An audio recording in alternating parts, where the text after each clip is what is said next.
Hey, so we're looking at the French Wars of Religion from 1562 to 1598. And if you're one like me that really wants to know what important years, it's going to be 1598 is really the important year there. But that's a framework. It comes straight from your from your power map, your book. So that's what we're going to look at. And remember, guys, this is so important. These wars of religion in Germany, in France, and even between the Anglo-Spanish wars that we're going to talk about, they're all consequences of the Protestant Reformation. These are political consequences.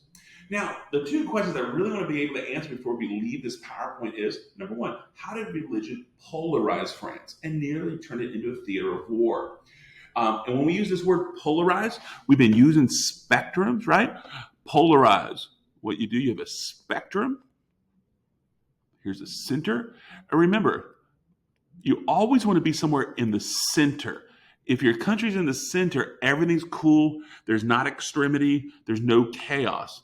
Unfortunately, what we're going to find out is to be polarized means they're on the opposite ends of the spectrum. And usually, when you're polarized, that means you're days away from a civil war. And the French Civil War is called the French Wars of Religion. Make sense? So I hope you now know polarize. So instead of toleration, it's driven by this polarization or dogmatic views. Then we need to talk about how the Edict of Nantes temporarily ended the religious conflict. Really important here. Edict of Nantes, I do hope you really remember this is really similar to the Peace of Augsburg. There's similarities and differences. I would argue that the Peace of Augsburg is more permanent, especially a little bit later when we get to this weekend's reading. But we're also going to see this Edict of Nantes is really only a temporary end. We're going to see how that plays out. So let's get started with our conversation. So this is how did the French Renaissance politics create chaos? How does this create in your power map? You may want to call it the long-term causes, and you may need to, if you don't remember this from the Renaissance, you may need to write it on top of your power map in those big, bold, the big areas of the margins. But let's go and look through this. We talked about the rise of French absolutism. Remember, guys, at the outcome of the Hundred Years' War, we know which body gave its power away. Yep, you're right. Estates General, of course, it's the Estates General. Once they gave the power to tax away, the French king has absolute power. He can do whatever the heck he wants. And once they were able to do this, we began to see the corruption of the Valois dynasty. Remember, guys, Charles VIII and Francis I, they utilized their power for their dynastic interest rather than national interest. That's corruption. A dynasty is supposed to rule in the name of the country. They begin to rule in the name of the family. And that's going to cause a lot of frustration. And this frustration is really felt by the nobility and merchants. Now, before I move on, the one thing I did add in class, I do want to point out this thing called the Condor Dot of Bologna. The Concordat of Bologna was an agreement between the King of France and the Pope. The King of France guaranteed that France would remain Catholic, and in return, the Pope gave the King absolute authority over the French Church.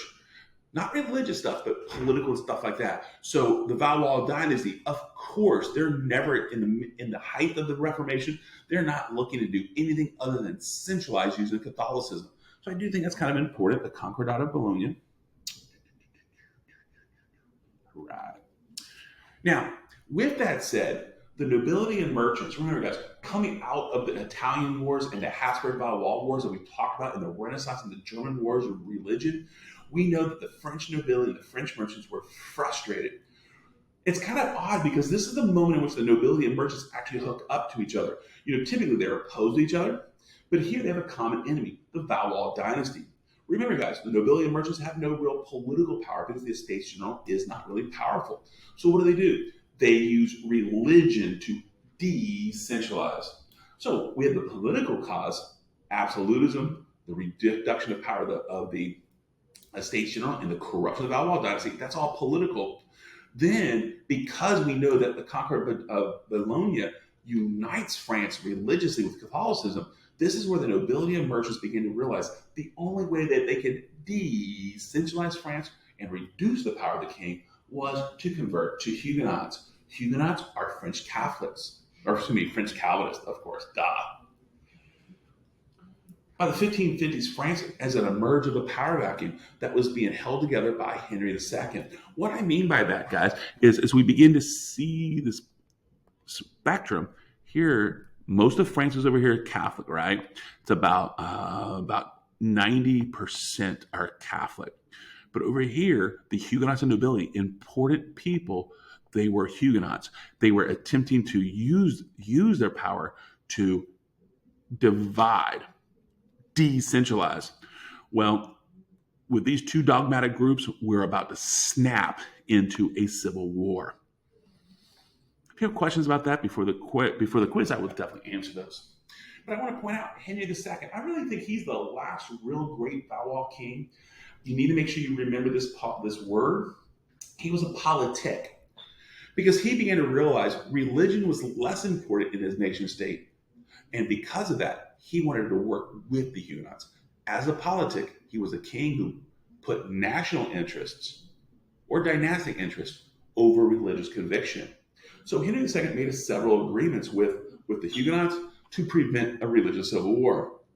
Henry II hoped that using his politic practices, that he would ultimately transform the paradigm and make France a two-faith state that was going to help advance into the modernization. Unfortunately for Henry II, things don't go as well as he had hoped. And what do we see? It's all fun and games until someone loses an eye. And this is a literal statement.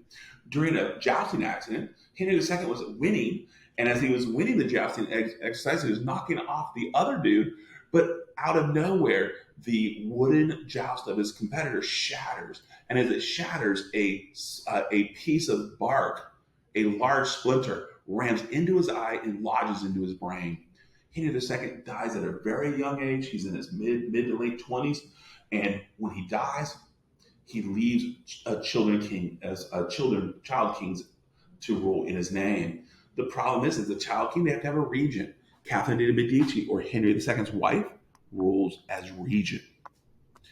And really quickly, remember, French, they do have some misogyny. They do hate some women. They don't trust women. So Catherine, being the regent, average French people began to say, wait a minute, we can't let a woman rule us. And her being Italian, that French nationalism. So Catherine really has no chance of really being successful here. Because she's hated because she's a woman and Italian. She really wanted to rule as a politic in hopes to continue the policies of her husband, but she had to care about her son's legacies. How is she going to create a France for them to move forward in?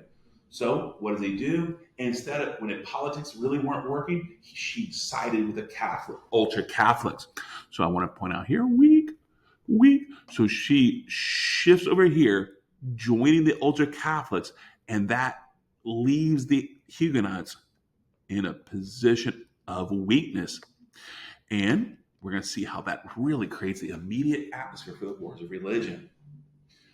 The ultra Catholics were led by a guy named Henry of Guise. He was a dogmatic Catholic leader who saw this as an opportunity to gain power. He convinced Catherine that only through his power, his private military, could France stabilize for her sons. But in reality, he was attempting to make a power move to become king.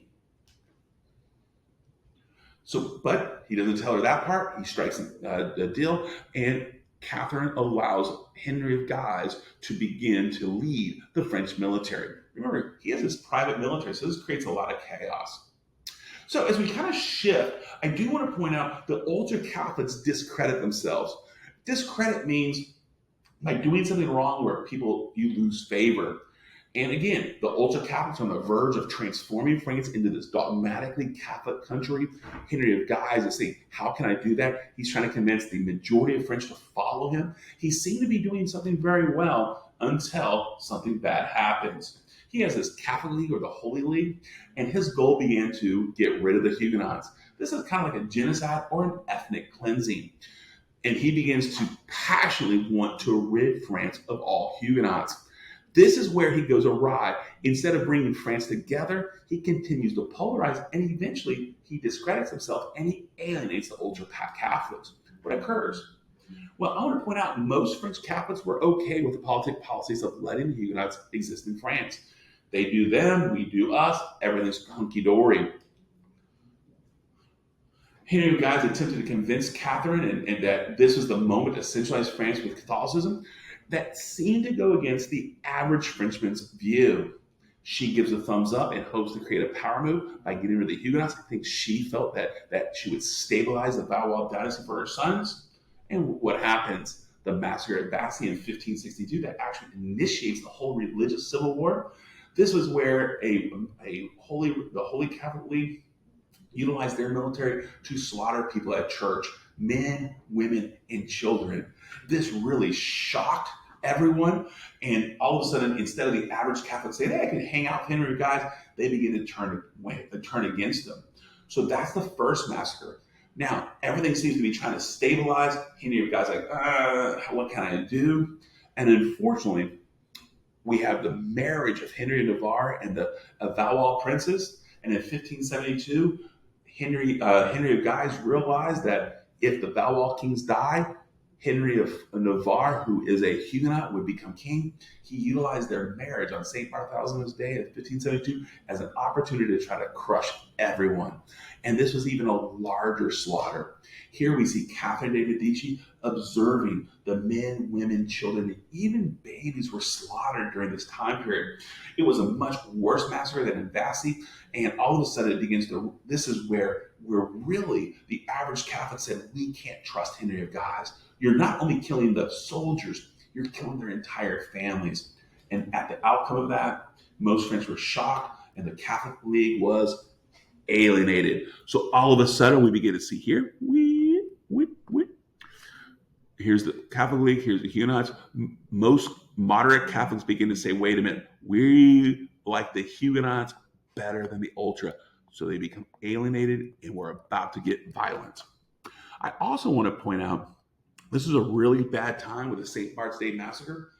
All of a sudden, England, the Puritans in England, the Calvinists in the Netherlands, and the Lutherans in northern Germany, they began to realize this was more about religion than politics. So they feared that if the Huguenots were wiped out, they might be wiped out next. So they actually began to join the Huguenots. So France is on the verge of becoming a theater of war because of religious aspects.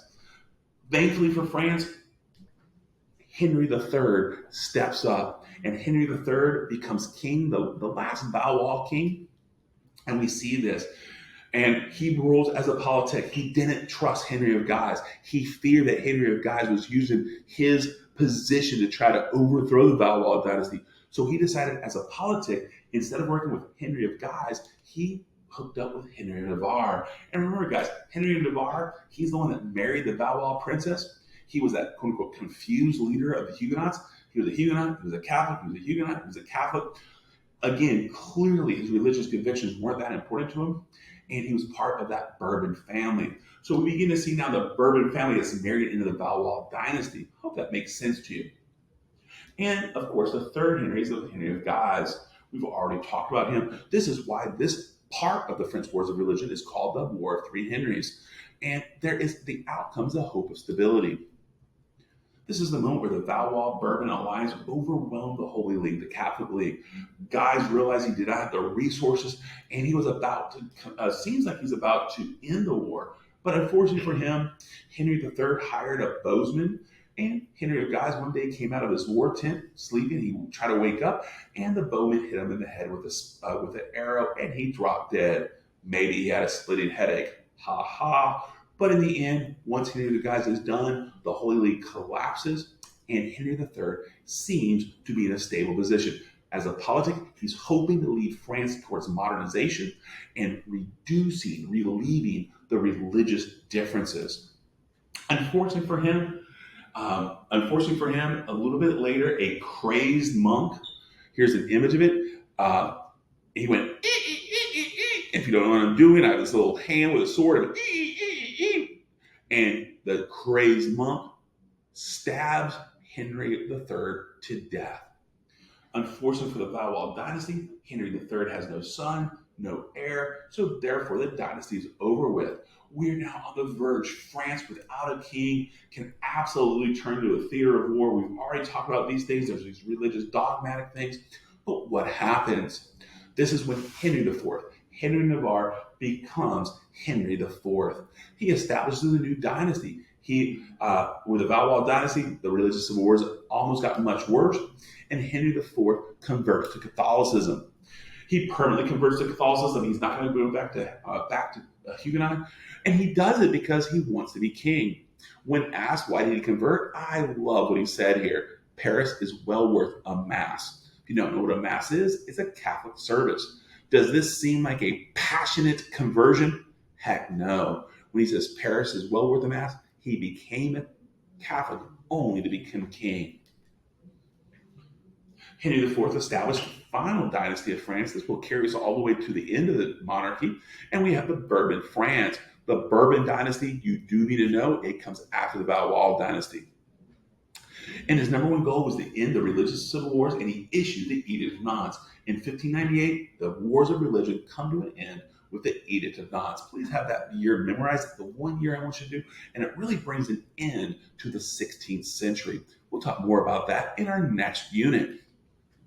But to what extent did the Edict of Nantes stabilize France? The one part is yes, it definitely stabilized it, because what did it do? It brought an end to the wars of religion. So if you have no more wars, of course you're stable. The problem, though, is it created a state within a state. A state within a state, does that seem unified or not unified? Yep, let's say the word together, decentralized.